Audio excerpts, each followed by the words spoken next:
Hello students, good morning. Welcome back everyone. Today we are going to study the new lesson in history once again, 7th lesson, that is civilizing the native and educating. Civilizing the native, educating the nation. In this lesson, we were learning about British administration. So here also same British rules about education we are going to study. Okay. So far we have learned how people were tortured or how people were not satisfied with the British administration and what they have done. Last topic we have studied how they made some changes after 1857.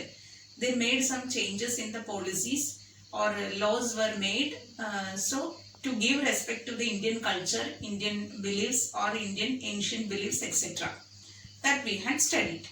Here we are going to study about education, how the British made education policies in India, or what are the important background for making educational system, or they put forward educational system in India.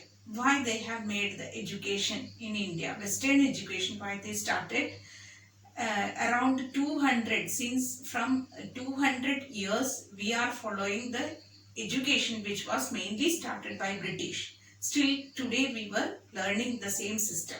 So how it evolved, how we have got the ancient Indian ancient Western education that we are going to study here. Before that, the British concept regarding Indians was Indians were uncivilized. They found that Indian as uncivilized, and in order to make them civilized, education was needed. They believed that education was needed to civilize them. So, but many people, many of the English people, or they were actually Orientalist. Orientalist in the sense one who has a scholarly knowledge in the language and culture of Asia. So such people are known as Orientalists. So some of the people, some British people were Orientalist, means they supported Indian ancient text, Indian ancient culture, ancient system, etc. So many were against it. So there were two groups, one were Orientalist, others were not supporting, or they were giving importance for the Western education. Here how these Orientalists, or how these Orientalists, the importance or the vision of the Orientalists we have to study in the first part of this topic. In this you can see that in 1783, one of the Englishman, he was known as William Jones, he came to India and he was appointed as the junior judge in Supreme Court.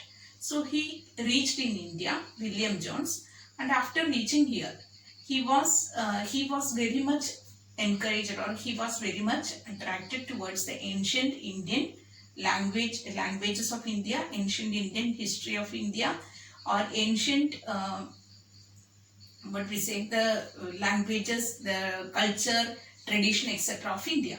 So he was one of the linguists. He was not only expert in law, but he was a linguist. Linguist means one who has lot of knowledge regarding various types of languages, different languages. One who studied different languages, he is said to be linguist. So William Jones was a linguist as well as an expert in law. So when he reached here, he was already knowing various languages, French, then other languages, Persian language, then Urdu, Persian language, Arabic language, many languages he was knowing. So when he came here, he wanted to learn Sanskrit language or Indian languages. So for that purpose, he went to the Pandits, or many Pandits in Calcutta, and he went with them and he learned Sanskrit texts or Sanskrit text manuscripts, etc., which were written, or which were very earlier. It was very ancient, it was written. So this Sanskrit text and knowledge from this ancient Indian text in philosophy, in medicine, in law, various things, it was available. So these all he had grasped. So he had learned all these things, and he met two more linguists or two more people who were interested in the Indian tradition, Indian languages. They were Thomas Colebrook and Nathaniel Halheth. Nathaniel Halheth and Thomas Colebrook, he met with them. So these three people together, they discussed a lot of Indian manuscripts, Indian text, Indian Sanskrit text, Sanskrit different types of books or knowledge regarding various aspects. They discussed every day. They had a debate and discussion, and after that they had made one society, or they had made an organization or institution in Bengal. It was known as Asiatic Society of Bengal, who made William Jones, Thomas Colebrook and Nathaniel Halheth. These all people had made this Asiatic Society of Bengal, and later they made a journal also for research. So a journal was published. That journal's name was known as Asiatic Researchers. So Asiatic Researchers as one of the journal they published. Other than that, Asiatic Society of Bengal institution also they had made. And after that, so this institute, or through this they studied and they translated many Indian texts in Sanskrit to their different languages. In English they had translated. So translation of various subjects, Indian knowledge or ancient Indian Sanskrit texts were very rich in various subjects, in medicine, in what we say, philosophy, law, various things it was rich. These all they had translated. So their purpose was to translate and to gain the knowledge of Sanskrit. Okay, and they found that vernacular languages are needed, or language of Indian languages they have to come to know, or they have to learn. So if they learn the Indian languages and give more importance to Indian language, religion, everything, then they will get a place in the minds of the Indians. That was their thinking. So, and another thing, that a madrasa was established in Calcutta in 1781. 1781, a madrasa for Muslim. Madrasa was established in 1781. Mainly, to promote the study of Arabic language, Persian language, Islamic law, etc. To promote it, they have established madrasa in 1781 in Calcutta. And they found that Hindus, they follow the Sanskrit, and for them they had established a Hindu college in Banaras, that is Hindu College in Banaras in 1791. So Sanskrit, to give knowledge or to promote the language of Sanskrit, they had established Banaras College in Hindu College in Banaras in 1791. And for Muslims, they had established madrasa.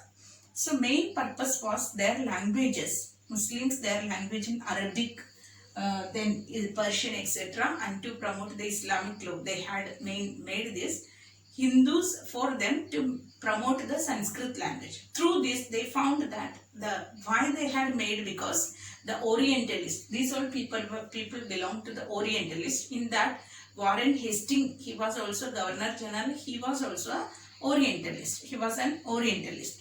So he had also worked for this Indian languages, because they found that through this encouraging these Indian languages, people will have a respect towards them, and they can easily get the administration, because they were these English people, they were foreigners. So they were not aware of the Indian languages or Indian vernacular languages. If they would promote our language, they would respect, or Indians would respect them, and they will get a place in the minds of the Indians. That was their main thinking. And also to understand, to administer the country very well, vernacular language people have to help them. because vernacular languages are alien to them. That is why Indians help is needed for administering the country very well. So for these purposes, they had promoted the Indian languages like Sanskrit, then Arabic, etc., which were among the Muslims, Persian, etc. That was also for that promotion they have made efforts.